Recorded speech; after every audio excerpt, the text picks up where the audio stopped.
Hello everyone, it is Joe here from OmniPoke, the channel that brings you guys everything Pokemon. If you're looking for PTCGO codes, including the stuff from Darkness Ablaze, make sure you go ahead and check out the Potown store. You can get a 5% discount on your orders using the code OmniPoke. For today's video, we are looking at ADP Zacian. As we saw from the POG 2020, this deck is pretty popular, and I feel that there are still real merits to this archetype. Going into the post-rotation format, we don't lose as much as many other archetypes, which kind of gives you a good impression for this archetype going forward. Now, the format has got into this weird spot where ADP can't really one-shot anything anymore, so it's just trying to sort of take like cheesier prizes against stuff with boss's orders a lot of games, which is kind of weird to see, but I still feel that that's actually super decent right now. We know that Eternatus is usually forced to put down Crobat Vs if they're ever going to reach knockouts on your own stuff, and just to draw in general. Same real deal for Centiskorch, because they are a welder-based deck and oftentimes are digging with Dedennes, Crobats, and Eldegoss of their own. So these sorts of like helpful bench sitters are everywhere in the decks that you can't one-shot. And then against, you know, like the one-prize decks that may stick around in the format, you've still got that broken GX attack. So as long as Alter Creation is still a thing, I feel like this archetype is going to have some merit to it. You can see the list I've tried to go for is quite aggressive with those sort of draw-based basics as well. We've got a couple of Dedennes, we've got a high Cherish Ball count, we've got Eldegoss and Crobat in here as well. I've even added in Oricorio-GX into the list as well for some stamp protection or some Marnie protection so that we can push for game. Because like I said, oftentimes you kind of have to ignore the active, which means you're always trying to find combo pieces with this list.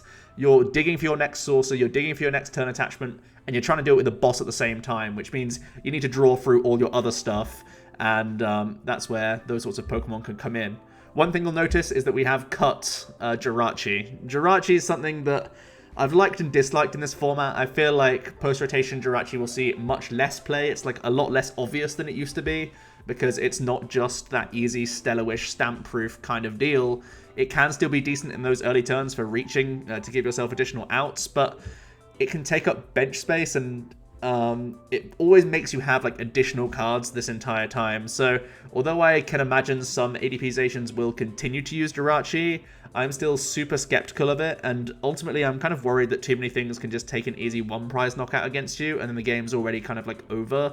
So even on turn 1 you need to move out of your own Jirachi, and then you're just not getting a lot of value out of it anymore. So yeah, I'm kind of off the boil with Jirachi, at least in this sort of archetype, because feeding your opponent that easy one prize is so ugly when ADP basically always goes down by like turn 2 or 3, like in best case scenario. So I don't like it in that sort of exchange really for prizes. I'd rather people go for a couple Zacian, or at least be forced to boss up your own easy to prize bench sitters.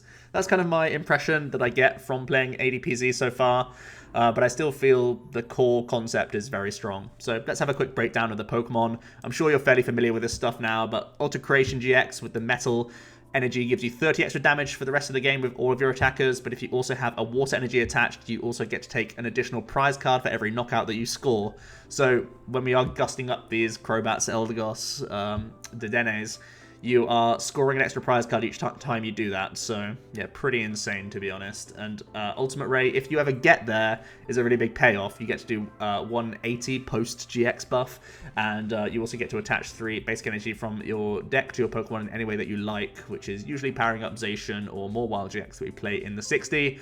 But honestly, the format's got to a pace where even 280 is fragile by turn 2, which is kind of scary, but it's a reality that we're living in right now.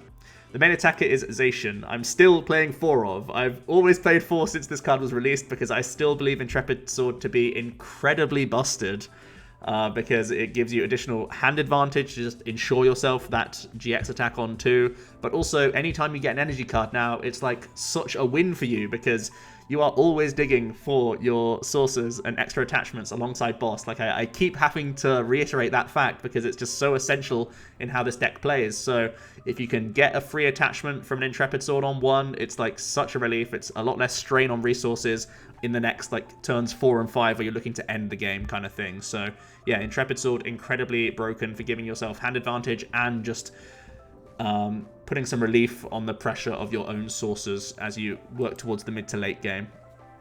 I'm also playing one copy of Mawile-GX. I feel that Captivating Wink can be a good way to scout your opponent's hand at times, but also, like I keep mentioning, the amount of Dedenne, Eldegoss, Crobat in Mirror and in Eternatus and Centiskorch is so high right now. All of my builds are playing like tons of these sort of easy two-prize Pokemon that can just get knocked out very easily.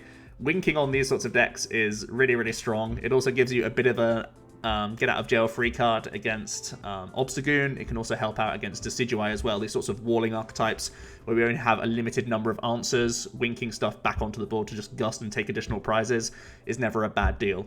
That said as well, Wily Bite gets so much better in the next format when Eternatus opens up its space to have 8 on the back, and oftentimes they need to have that full amount to start reaching on your ADP. So they naturally fall into this Wily Bite to then be a 2 energy attachment means of doing 250 damage into the front if you want to hit their Eternatus.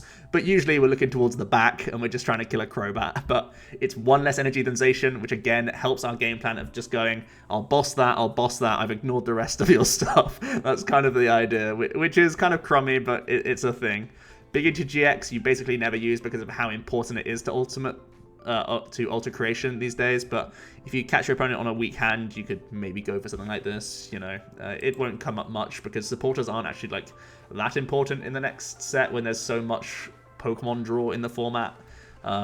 It feels like you're not really disrupting your opponent ever with that sort of stuff. We're playing one copy of Duraludon. Yes, I'm respecting Decidueye. If you want to, easily cut this. It's basically in here for exactly Decidueye. And, of course, Metal Sharpener can give you some additional burst acceleration whilst poking things if they happen to have, you know, their own toughness capes, if they have their own big charms, stuff like that. A 60 prod can put you in range of a 260 smack with the Zacian V afterwards as a 1-prize Pokemon. Like I said, because they so often kill ADP, it's not actually that good for skewing the prize race because they go 3, then 1, then 2 on a Zacian, or 2 on an easier Pokemon like Dedenne or whatever. So he's not great in terms of prize exchange, but he's just required to beat Decidueye. If you don't care about that matchup, you can cut this guy, let's be honest. I'm also playing Oranguru. Like I said right at the start, on turn 1, if you can Intrepid Sword and Energy, that's the nuts, and Oranguru helps with that. He also helps you protect your sources, which are also vital resources in this deck. Like, he's just super good for that aspect. And yeah, Primate Wisdoming guaranteeing a metal for an Intrepid Sword, such a treat. So I really like holding these sorts of pieces to the hand. I like protecting switches and stuff for future turns, protecting bosses. Yes, you can let one hit the bin because we do play Eldegoss, but Oranguru make things feel a lot easier. You can always plant like an Air Balloon on him as well to be your like pivot. So yeah, it seems like a really nice card that I'm still choosing to play. I've seen a lot of lists kind of cut Oranguru, and if you are going more heavily towards turbo patches, you can cut Oranguru because you can say that, yes, sometimes you'll throw away a saucer and didn't get value out of it, but you're hoping that turbo patches, in addition to the saucers, give you enough energy recovery anyway. So I can also see that argument. The other benefit of Oranguru is that he's a secondary attacker against Decidueye in case Duraludon's prized, or if he somehow does get knocked out. So far, I've never had a situation where Duraludon's got knocked out against Decidueye, but there might be some spicier lists out there that find answers to Duraludon, and then you're left, you know, like, with nothing. So Oranguru being that secondary attacker, yes, you're two-shotting the Decidueye, but they're two-shotting you anyway, and you normally get through 1 with Duraludon at least, so you should always be fine with these 2 1-prize attacking options. Then we have all the helpful basics. We have 2 copies of Dedenne-GX, Dedenne changing, having discard synergy is always a good deal, but also digging deep into the deck. The Crobat V, an additional move that you can do on the same turn as a Dedenne change, with that dark asset. Also, it's just an additional basic that can top up your hand size, which is cool. Eldegoss V, because like I keep saying, boss is just crazy busted and is like the build around of the deck, so you just want to have additional ball search outs. As soon as you've taken your first boss knockout, you're then not only looking for your 2 copies of boss remaining, but also your 4 quick balls and the physical Eldegoss themselves. So if you are getting hit with Marnies, stamps, that sort of thing, you should be a lot closer to reaching game the following turn, or chaining a boss turn by turn, which is just mandatory in a lot of matchups, to be fair, right now. Oricorio-GX has kind of been my pseudo replacement to Jirachi. It's so nice when we used to be able to just, you know, Stellar Wish to try and hit, you know, a supporter to draw your cards, or supporter in terms of boss's orders for game. But now we don't normally need just like one card, because you also need to find like manual attachment for turn plus sorcerer plus boss. So oftentimes Oricorio piecing things together with this Dance of Tribute just helps you push further. Like even if you're doing this before or after a DAA change, it's just 3 additional cards to hit a combo all at once, if that makes sense. So yeah, one thing I will say is that we really do have like so many like decent basics on the bench. There will be spots where, you know, these are kind of just like in the hand and not getting their value, but we have so much ball search anyway with 3 Cherish, 4 quick balls. You can just pitch these as you go with DAA change as well. So they don't really like clunk the deck as much as you would think, even if you can't bench all of these guys. But I found them all to be like very, very reasonable, because your ADP goes down like all the time. Zacians get knocked out like for free basically in this format against Center Scorch and against Eternatus. They just have no tanking potential at all, really. So your board space naturally frees itself up for these little easy basics that you can put down to push for game on your own end when we're purely racing and looking towards their bench dudes. The trainers are fairly simplistic. We're still playing those energy switches. I feel like it can help you pop off with that turn 1 GX attack going second, and if ever that does come off, it is still crazy broken, and we are still like very, very happy to see that happen. It's just really crazy. Also, it gives you some defense against Crushing Hammers. I feel like Crushing Hammer could be relevant in the format because Eternatus is looking post-rotation to be a one attachment per turn kind of deck, so Crushing Hammers can seriously punish that. And ADP lists that are playing the Guzma-Hala package, which I was also looking towards at times, will also get punished by Crushings as well. So if Tag Call seems to be relevant for ADPs, they will have no defense against hammers, making them quite strong in the meta. So E-Switch being a nice defense to hammer makes sense to me, because it's a logical include for a lot of decks that struggle with the Eternatus right now, to be fair. Tons of ball search cards. 3 Cherish give us easy access to DAA changing early on, ADP, but they're not quite as dead as they used to be in like previous renditions of this deck, because you also have the Mawile and the Oricorio, which are decent like mid to late game cards that you're searching for. So tons of targets in here to make these Cherishes really worthwhile at a high count. 4 switch, obvious, because you need to reset your Brave Blade if ever this guy somehow lives these days, but also moving between your dudes. 2 Viridian Forest. I also play a very high count of energy cards, because I still like going first with ADP, like a decent amount, because I keep saying getting that Intrepid Sword's super good, getting that early attachment established, getting an extra free one from Intrepid Sword can be such a good treat for you. So having 15 outs to a turn 1 energy card, plus like 7 ball search cards, and like 3 Pokemon that can draw you cards on the first turn, you have a silly amount of outs to not whiff turn 1 attachment onto ADP. So that's pretty much the dream. Also, the sooner you bin off Metal Energies, the sooner you can activate Sources, so you're not researching them away or Marnieing them back into the deck. All good news for you. 3 copies of Boss. You could honestly consider 4. He's becoming that important that you could just go ahead and hard run 4 copies. It wouldn't be a bad thing, because you could just pitch 1 immediately and not really feel bad about it to then have additional outs despite putting 1 in the discard pile. I'm getting close to playing 4 Boss, like it's actually getting to that stage. But at the moment we're just at 3 copies, because you normally have a couple of turns to try and set this up. You're going for a like early game Dedenne's, Crobat's researches until you've GX'd, or like on your GX attack turn, you will have probably dug around like 15 or so cards. And then when you consider that turn as well, the digging potential that you have from Dedenne, Oricorio, Crobat and stuff that are remaining in the deck, you should have found a boss by then. So yeah, I feel like 3 is a decent number. Couple copies of Marnie. If you are behind, it can get you back into the game, but like I said, so many decks are playing so many of these handy basics that it feels like Disruption's not the key factor of the day. What it can help against is like welder-based decks at times. You can take away pieces of their puzzle. And let's face it, there are still some VMAX like stage 1 decks out there. Like if Inteleon becomes popular, it's going to be really helpful to have hand disruption against those kind of clunkier builds out there, I would say. And 4 research is still the bread and butter for the biggest dig into the deck for our outs, as well as having discard synergy for sources, which is great. Couple Air Balloons works on Zacians, works on everything retreat-wise apart from the ADPs themselves, and typically you're ballooning things that you can retreat into your ADP on those opening turns.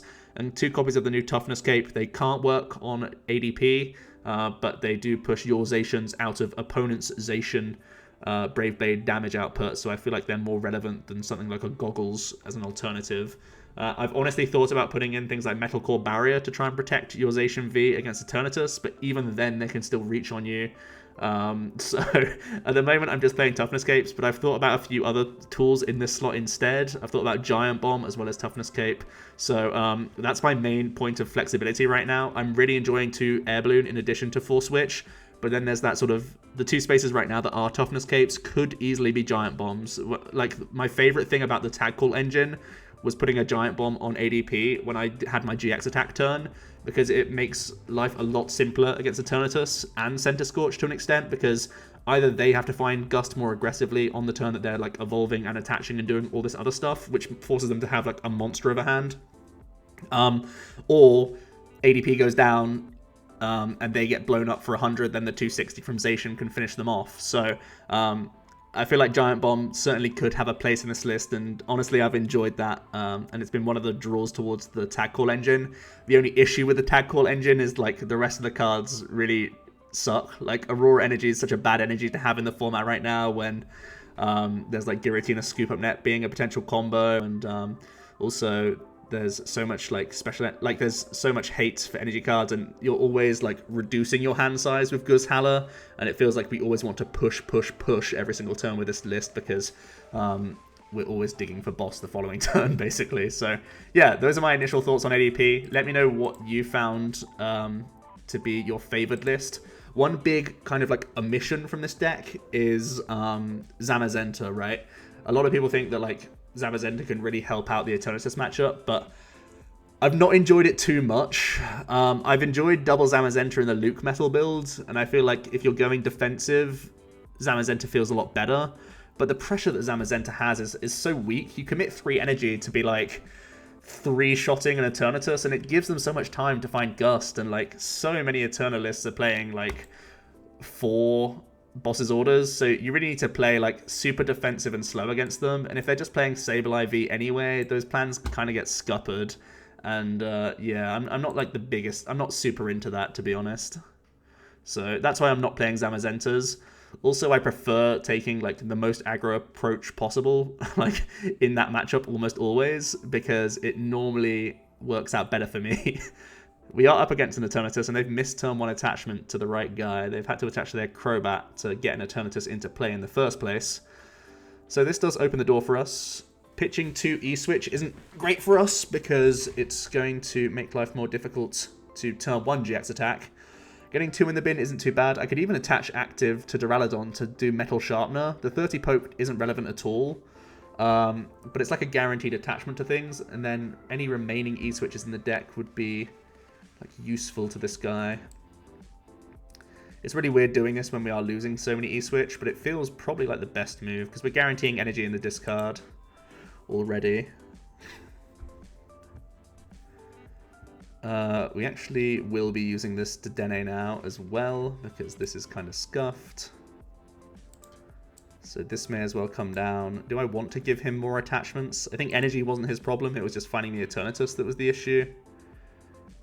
So let's go ahead and do this. I can still pitch an energy card. We won't take any blue ones out of here, but let's have a quick look at what's going on. Our Mawile is in here, all for Zacian, 1 ADP. This is our only Dedenne, which is something to be slightly concerned about, but also something good to push from prizes. We've prized 2 source, or sorry, we've prized 1 Sorcerer and 1's hitting the bin, which makes life a little bit difficult for us, I'll be honest. So I'm glad that we're getting a Sharpener in, because this 1 energy is an extra E-Switch for us, which could be a sweet deal. We do find a means into sharpening onto a ADP, which is nice. We have the other Viridian in case this gets swapped out. So let's just go ahead, pitch another metal, say hello to him. And we'll just sharpen to our boy. Hand size is pretty weak right now, but we have the quick ball for next turn, so I feel like we get away with it quite nicely here. Like I said, the damage is irrelevant, but this 1 energy retention is helpful, because there's no way he knocks anything out this turn, right? So Duraludon holding this energy is actually kind of nice.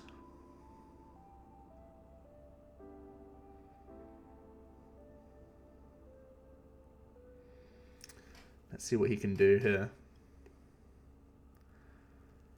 Looks like as long as the Viridian stays in play, our hand's pretty solid.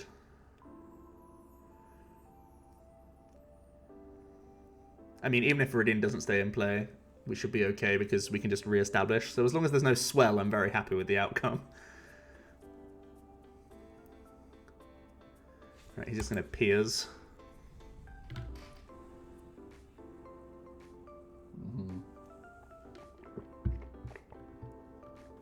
Not great from him, just going to VMAX up.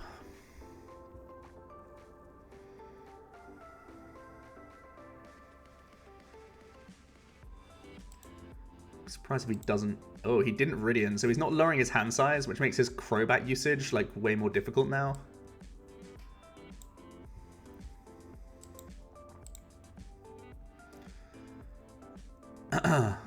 Speaking of Crobat usage, do I want to do this? Or do I want to just get an Eldegoss in now? No, I want a Crobat. I want a Crobat. This is always hitting the bin, I guess.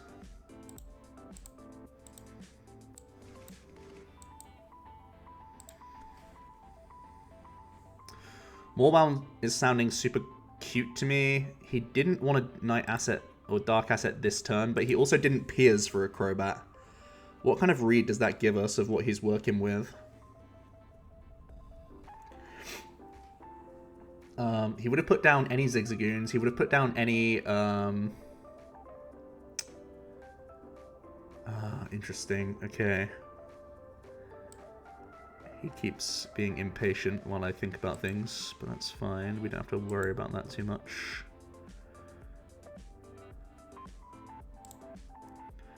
I'm kind of concerned about playing around Marnie, but then again, having Cherish Ball for Oricorio would be beneficial next turn in case he does knock out this ADP. Honestly, he needs a bit of a monster hand, to be honest.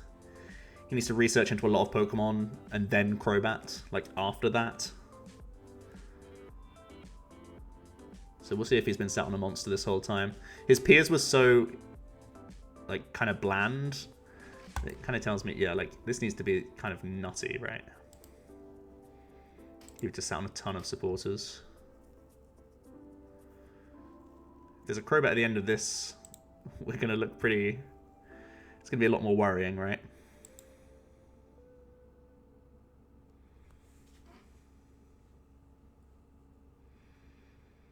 Still needs a lot.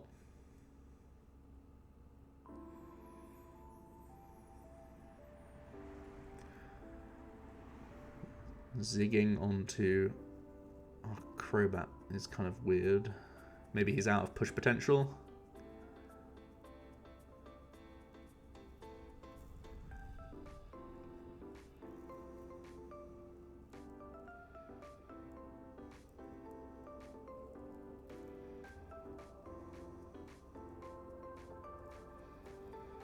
Well, that was a pretty good turn.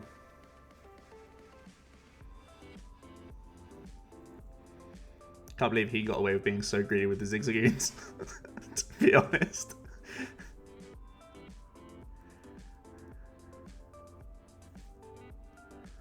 Well, he's played around Oricorio perfectly. You genius. We also don't actually have the Boss in our hand, so but luckily this is like kind of stayed alive, so we're gonna try and go hit. How many nets and Ziggies has he played? He's played 3 Zig, 3 net. So if I can Mawile his if I can Mawile like a Crobat here, it's super good for us, right? Okay, so his hand is going to be research, but he doesn't have an Eternatus after this, right? So even if he goes this, we feed him this, then he still doesn't have an easy way for killing a Zacian unless he does Turbo Patch shenanigans. So I feel like we might be okay here because his hand has been so weird.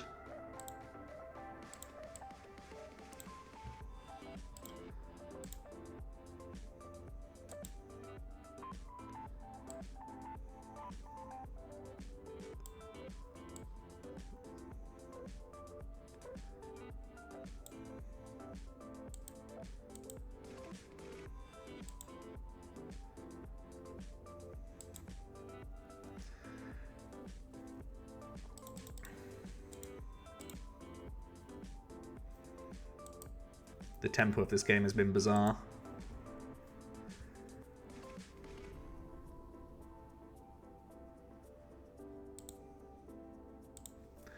Actually getting to Ultimate Rare against Eternatus is a strange feeling, though.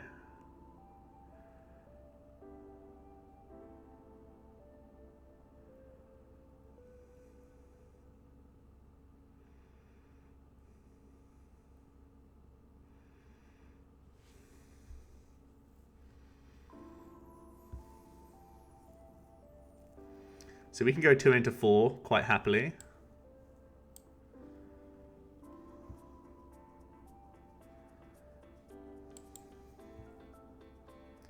Our Oricorio is also in our prizes, right.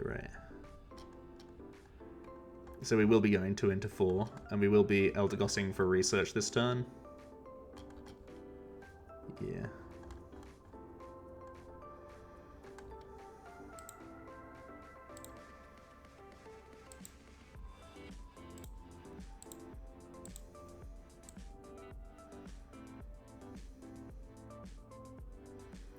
Play around trap. Oh, he could easily trap this.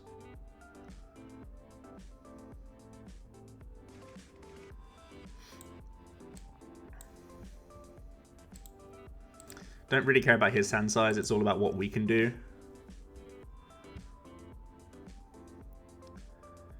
This card is only beneficial if we are getting hit with a reset stamp and I actually take something good off prizes, otherwise it should always be pitched. This is always getting pitched.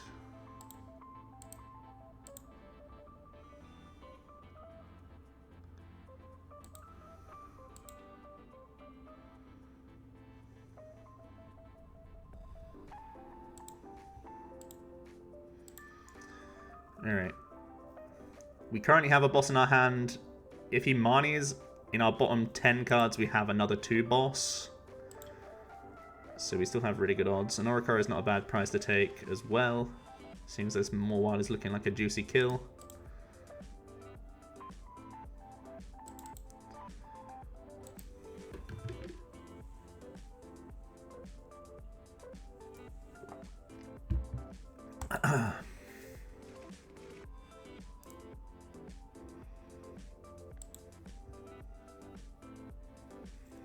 Spicy Turbo Patch.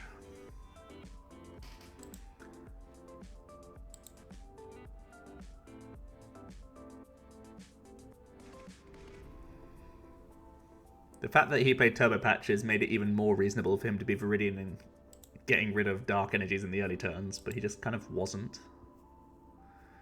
Which is strange. So he's dead on board if he just attacks into us.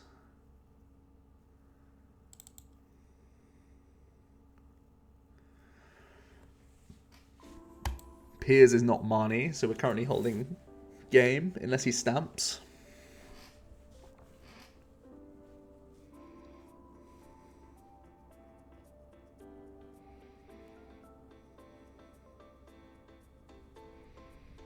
The big Crobat for 1. Pretty sure he still hasn't used Viridian.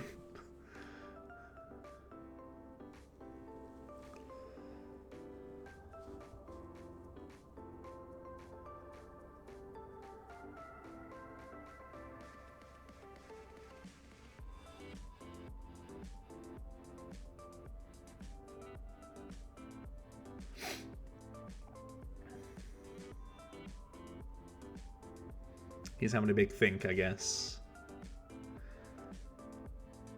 I guess in theory he retreats to a Zigzagoon here, hopes I don't have boss, and then evolves into the VMAX next turn with like a Stamp or a Marnie. That's kind of his win con.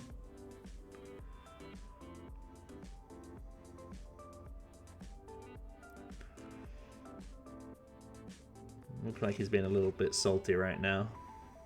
Yeah, okay, he's just going to lose on board. Sure.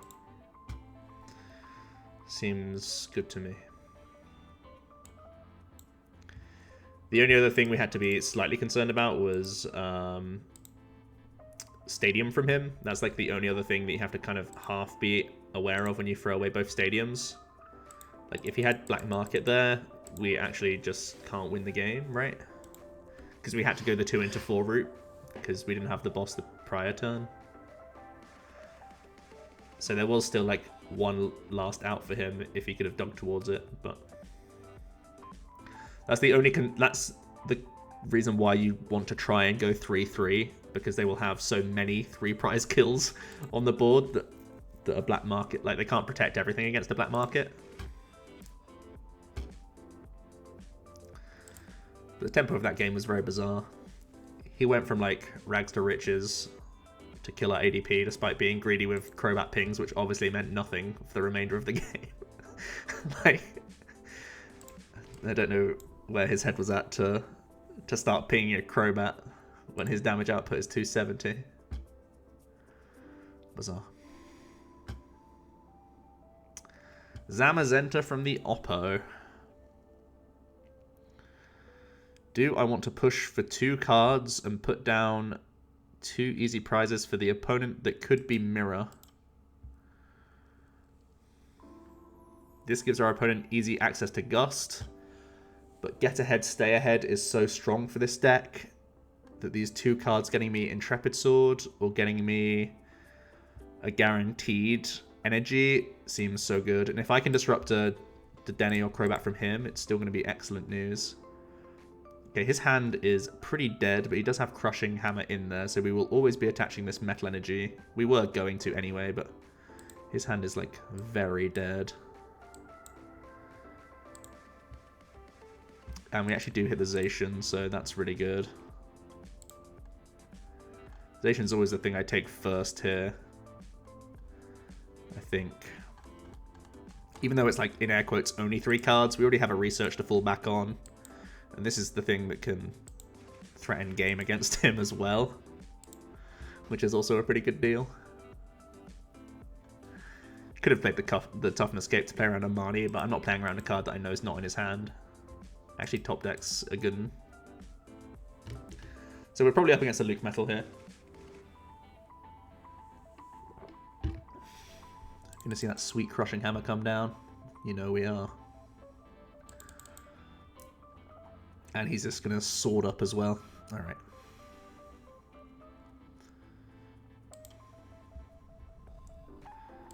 We'll always thin this ADP. I think I'm always researching, even though I top deck to Marnie, because we need to find Saucer E-Switch if we want to ulti-ray this turn.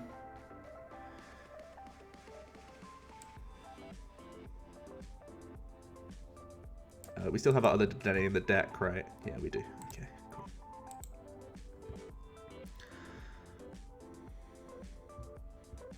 We hit a ton of energy and not a ton of other things. So it looks like we're just hitting the sword button this turn. Don't want to play around. Tool Scrapper's quite a decent shout in this deck because of these cards exactly, so I don't want to play into that either. So we'll just hit the sword.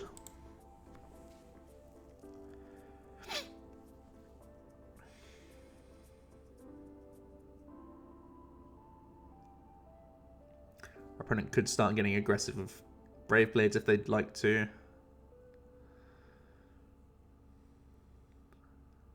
Oh, they're getting aggressive with Zamazenta.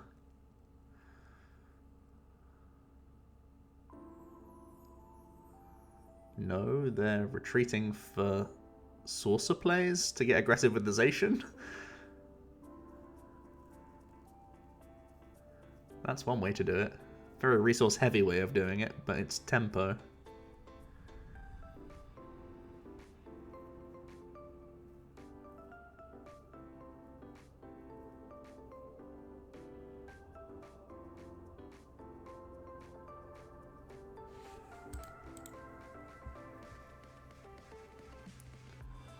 Kinda happy we held the balloon now. Alright, he's trying to buy himself cards. That's an easy basic for ADP to kill. If we can maneuver our way to a boss. They are actually playing their own ADP list, okay. No, surely not. Spreading the goods out. He should probably sword with this guy. Vit Band, interesting, and Dedenne, so he's gone pretty deep here.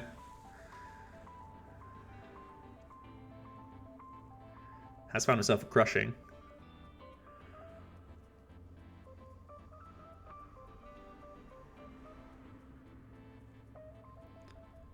Okay. He swords the active, right? Yeah. So it looks like he's gone for the Crushing Hammer approach to help his Mirror match and the Eterna matchup, which is definitely reasonable. Like, it's something I mentioned earlier that could well be the right shout. We're still playing towards let's just be the first person to GX, and looks like that's working out here for us.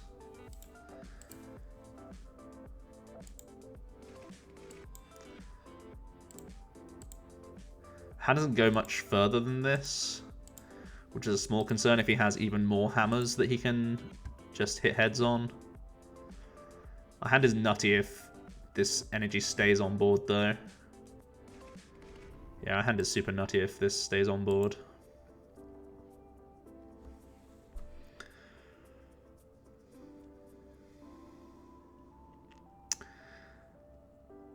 But we all know what Crushing Hammer does.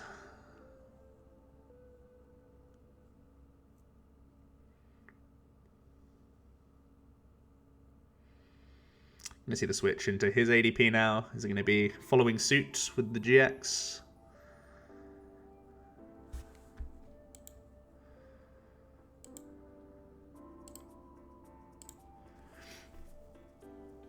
A swell, okay.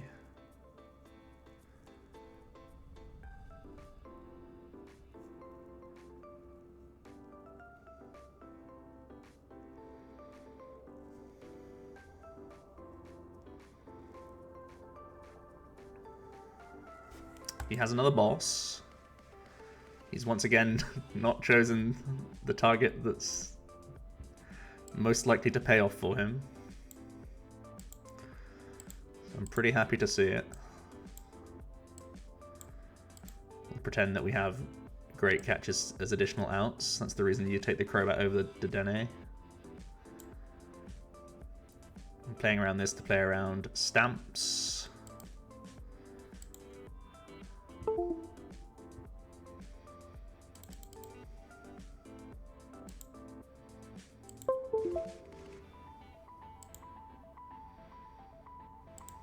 And we will split our threats because we have so many of our sources remaining.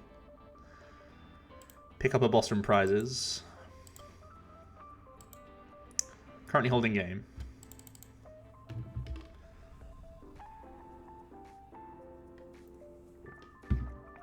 So they got to do something about that. Hammer could have something to say about it.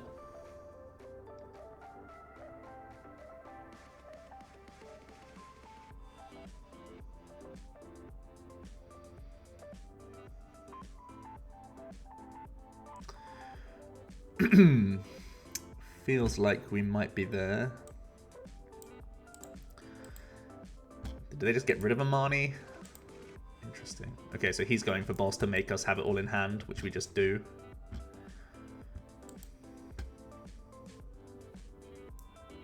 Alright. Well, you can see that we're both going for let's just ignore their stuff strats.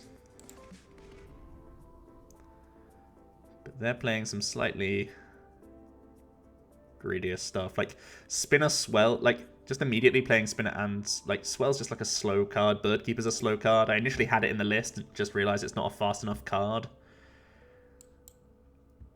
So I was like, let's play the fast cards because they're Sonic fast.